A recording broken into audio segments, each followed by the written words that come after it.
manger que mes voisins et mes amis. Donc j'ai intérêt à ce que ça se passe bien chez mes voisins et amis.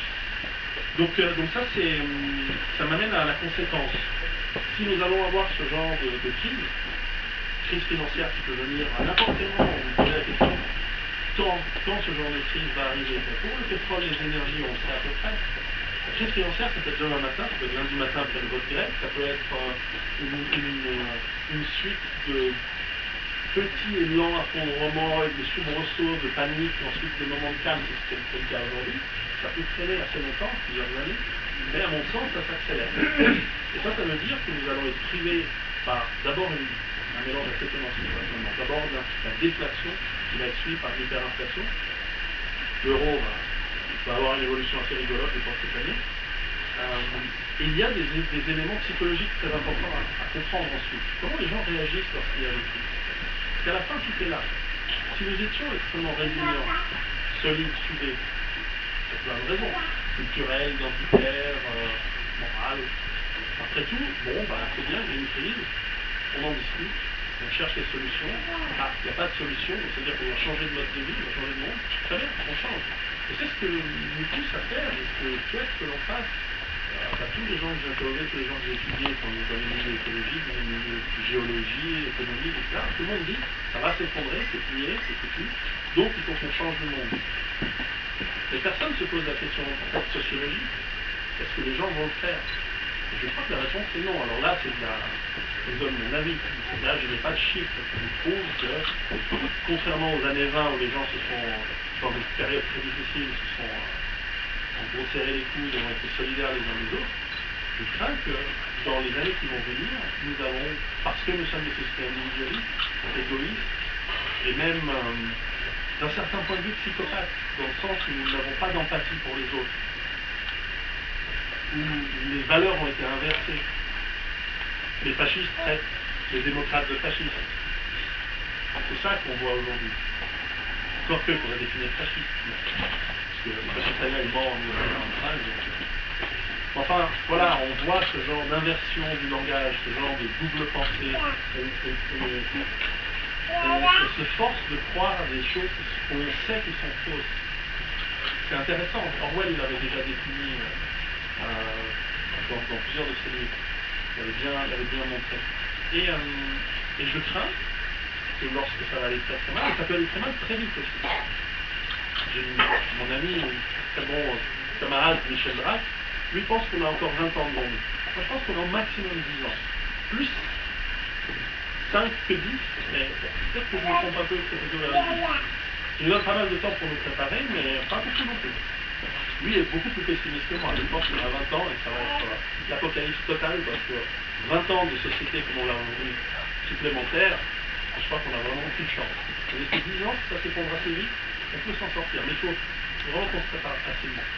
Le problème, c'est que je crains que nos sociétés, elles sont hyper divisées, hyper polarisées, hyper individualistes, et elles vont tomber dans l'hyper-violence quand ça va aller mal. Parce que lorsque vous allez supprimer les aides sociales, le chômage, les retraites, bon, les retraités n'ont pas se monter dans la rue et se lancer dans une orgie guerrière et sanguinaire, mais les autres, oui.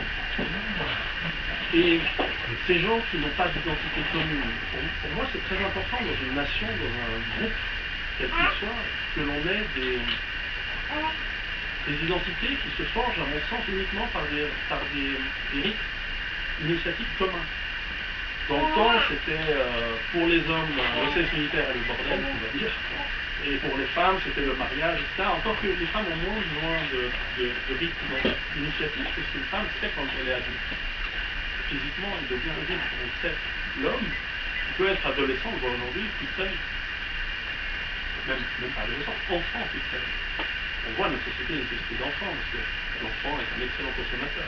Il suit ses pulsions et non pas à la maîtrise et la responsabilité. Donc, je crains qu'on va aller vers des situations d'incrédulité pour beaucoup de gens, de violence pour d'autres. J'espère me tromper. Mais je crois que l'être humain est capable du pire lorsqu'il a l'effondrement. Et ce n'est pas simplement ma croyance, parce qu'en fait ce n'est pas mon espoir, vous voyez la différence. Je crois que c'est ce qui va se passer, j'espère que non. Mais historiquement, on voit que l'immense majorité des civilisations qui se sont effondrées, et il y en a beaucoup, Ça, c'est pour ceux qui me disent l'être humain trouve toujours une solution au problème. Non, non. Pas les Romains, pas les habitants de l'île de Pâques, pas les Vikings du Groenland, pas les habitants pas les Mayas, etc., etc. Et la liste est très, très, très longue de civilisations disparues et qui généralement disparaissent très, très vite. Dans généralement un bain de sang, une fortuite violente hallucinante. Quand on regarde regarder les eaux, on voit comment les gens sont morts, lorsqu'on voit que systématiquement ils ont le crâne fracassé ou les os cassés, etc. On sait ce qui s'est passé. Dans l'archéologie, on est assez précis dans comment fonctionne la fin des civilisations. Et donc, moi je crois que l'on est à l'aube, au crépuscule de notre monde, et que, j'allais dire à l'aube de la destruction de notre monde, enfin au crépuscule de notre monde, pareil, et qu'on a peu de temps pour se préparer, mais on a encore du temps. On a surtout du temps si on a les idées claires et si on comprend quels peuvent être les fondements autour de nous. Ce développement va être très variable en fonction vous êtes. Si vous êtes par exemple à Paris, qui êtes dans un appartement cossu du 16e, vous avez vraiment des soucis à vous faire. Parce que les pauvres autour, ils vont venir vous chercher en premier. Grenoble, c'est peut-être différent. Vous avez des montagnes avec beaucoup de bois. Le bois permet de faire du chauffage. Il y a quand même pas mal d'agriculture. Une grosse ville quand même. Mais bon, peut-être un peu mieux que Paris déjà. C'est pas une partie de plaisir, mais c'est jouable dans les campagnes ici. La France est un pays immense. Il y a énormément de campagnes qui se sont vidées. Donc il y a beaucoup de possibilités à faire. Mais je crains qu'il va y avoir une période de transition entre le monde que l'on a aujourd'hui, qui est en train de s'effondrer très très vite, et un nouveau monde dont nous serons, pour ceux qui sont en capacité de s'en sortir, ceux qui vont le définir, tant moralement, idéologiquement, même génétiquement, complètement, le résultat naturel, quelque part, c'est fait. La période de transition, c'est celle-là qui compte, c'est là où il faut survivre. En fait, ce que j'explique dans mon livre, c'est essentiellement comment se préparer pour survivre à cette période de transition. Après, il ne s'agira plus de survivre, au contraire, il va s'agir de vivre très bien. C'est ça qu'il faudra reconstruire en réalité. Donc souvent, j'ai des débats houleux avec eux, on peut discuter au moins, avec des gens qui sont très dans l'approche survivaliste à l'américaine, qui disent non, en fait, il faut savoir vivre dans la campagne, dans la forêt, pardon, en chassant le lapin, etc.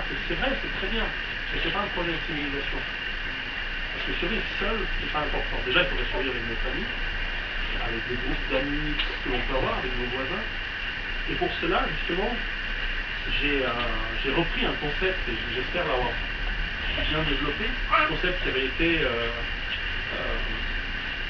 écrit dans le livre G5G par Michel Drac, Savanouk et Thibault, qui est le concept de base autonome durable. L'idée est dans son mot base, qui vient d'un endroit fixe, qu'à un moment vous n'allez plus être nomade. Vous ne pouvez pas vous balader dans le monde alors que c'est la crise et que tout s'effondre. Vous allez devoir vous enraciner. Parce que d'ailleurs, ce sera là où il y a la richesse. La richesse sera dans la terre, dans l'enracinement. Autonome, parce qu'il va falloir être autonome du système actuel, qui est un système extrêmement complexe d'approvisionnement, eau, nourriture, énergie, etc.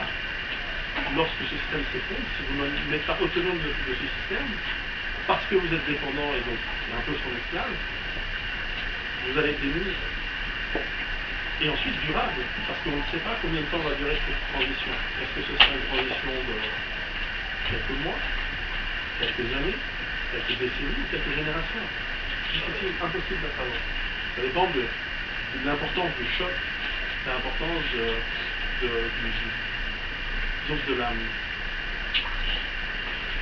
la puissance de l'effondrement.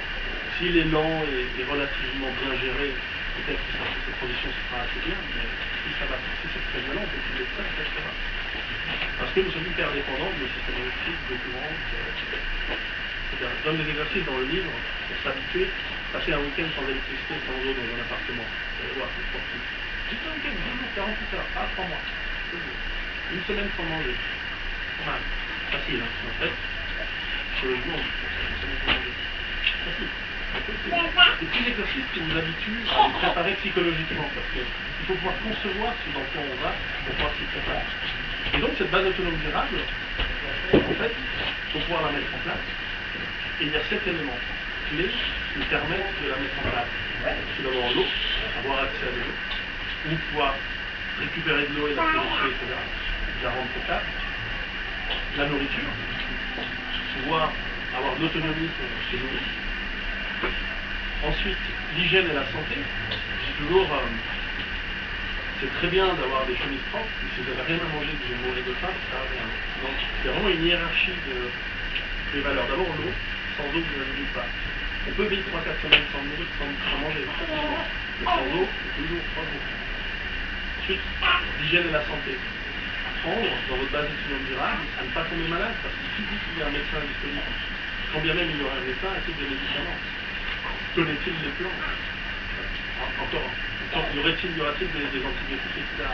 Moi je suis assez pour un mélange des médecines d'ailleurs traditionnelles et modernes, mais on va avoir besoin des deux. Médecine par les plantes, parce que c'est difficile de fabriquer des médicaments, etc.